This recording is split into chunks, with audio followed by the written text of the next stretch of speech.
여러분 안녕하세요. 논문 컨설팅 회사 지식팬입니다. 오늘은 제25강 논문 심사 시 주요 비판들 세 번째 강의를 해보겠습니다.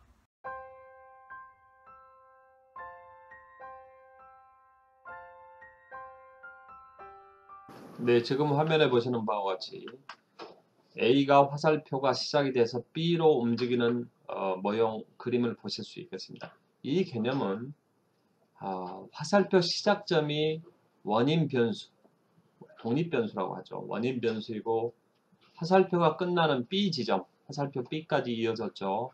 이 지점이 종속 변수, 결과 변수라고 하는 개념을 도형화한 것이 바로 연구 모형입니다.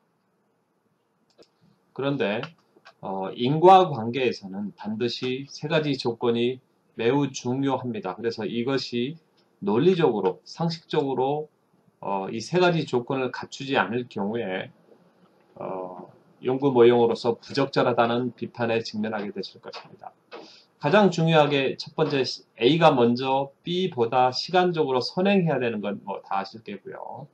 그 다음에 A가 변화할 때마다 B도 같이 변화해야 되는 것이 바로 공동 변화성의 원칙이라고 할 수 있습니다.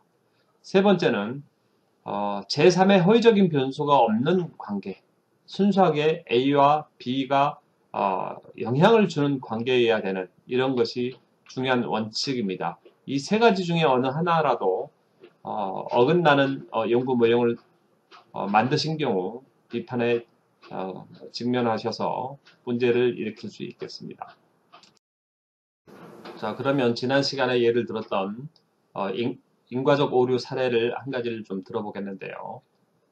흔히들 폭력 비디오를 많이 보는 청소년들이 폭력적일 것이다. 모방 폭력을 이렇게 쉽게 저지를 수 있다는 이런 상식적인 이런 주장들이 연구 모형으로 들어와 있다고 가정을 좀 해봅시다.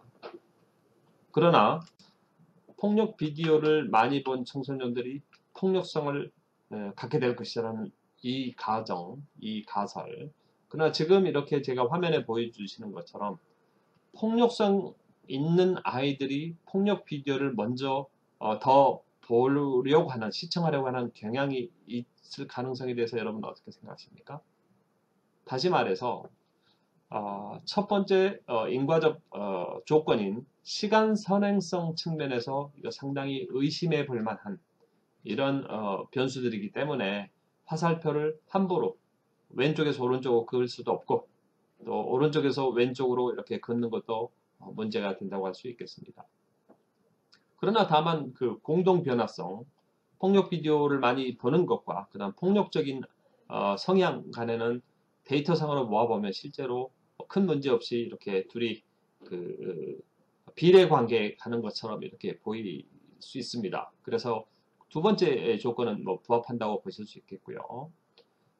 세 번째 관계인 허위 관계 배제 원칙, 이거 지켜지고 있나요? 이것이 바로 중요한 문제라고 할 수 있겠는데요. 네, 사실은 폭력 비디오를 많이 시청하는 성향과 폭력적인 성향 간에는 지금 보이시는 화면에서처럼 허위적인 관계라고 주장하는 분들이 많이 계십니다. 다시 말해서 정말 진정한 원인은 결손 가정이라는 이 원인으로 인해서 학업 성취도도 좀 떨어지고 폭력 비디오도 좀 많이 보는 경향이 있고 또 폭력적인 성향도 보이고 비위생적일 경우 그 다음에 또래 관계도 영향을 받으실 수 있을 것입니다. 이게 뭐 긍정적으로 영향을 주는지 부정적으로 영향을 주는지는 연구해봐야 알겠고요. 이런 것처럼 허위적인 관계에 의해서 진정한 독립변수가 별도로 있고 폭력 비디오 시청과 폭력 성향은 결과적으로 종속되는 현상에 불과할 수 있기 때문에 바로 인과적으로 세 번째 조건인 허위관계 배제 원칙을 벗어난 연구 모형이라고 비판받으실 수 있습니다. 자, 두 번째 사례를 한번 보여드리겠습니다. 많은 학과에서 사용하고 있는 로버트 푸트남의 소셜 캐피탈 티어리, 사회자본 이론이죠. 이 이론이 굉장히 공격을 받는 경향이 많이 있었는데요. 그 이유는 지금 동그라미로 화살표에 이렇게 빨간색으로 동그라미 그려놓은 것인 것처럼 네트워크에 많이 가입한 사람들일수록 신뢰, 남들을 믿는 경향이죠. 이런 경향이 증가할 것이라는 것이 로버트 퍼트남의 사회자본 이론의 핵심 주장 중에 하나입니다. 여기서 말하는 네트워크라는 것은 이제 이해도를 좀 쉽게 하기 위해서 설명드리면 뭐 각종 모임이 있죠. 뭐 종교단체든 아니면 사회봉사 활동이든 아니면 본인들의 취미 단체든 뭐 이런 단체에 들어가는 것. 그래서 이런 것들을 바로 이제 네트워크라고 합니다. 이렇게 네트워크에 많이 가입할수록 그 다음에 활동 빈도가 높을수록 신뢰가 증진된다는 것이 이 이론의 핵심 주장 중에 하나이죠. 그런데 이렇게 이 화면에서 보이는 것처럼 사회자본 이론의 비판 중에 하나는 화살표를 한번 보실까요?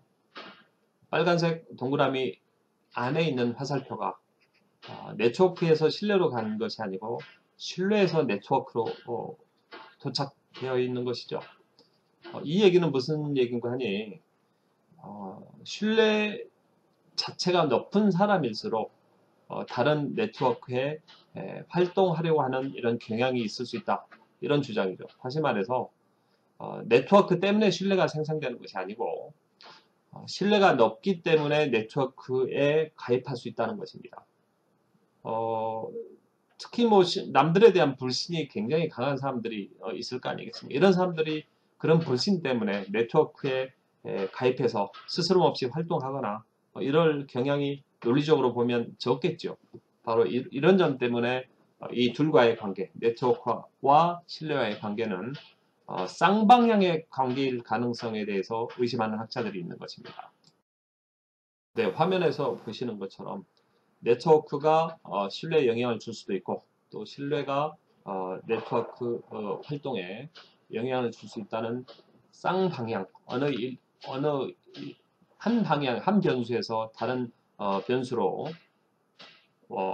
영향을 주는 이런 일방적인 관계가 아니고 상호 영향을 주고받는 이런 관계를 쌍방향 관계라고 얘기할 수 있겠습니다. 지금 화면에 보시는 것처럼 아래쪽에 주황색 바탕에 제도라는 거 있죠. 제도, institution. 이 제도가 어떠하느냐에 따라서 그 사회 구성원들의 트러스트, 신뢰가 영향을 줄 수 있다. 이렇게 주장하는 학자들이 있습니다. 실제로. 그래서 이 사례에서 보시는 것처럼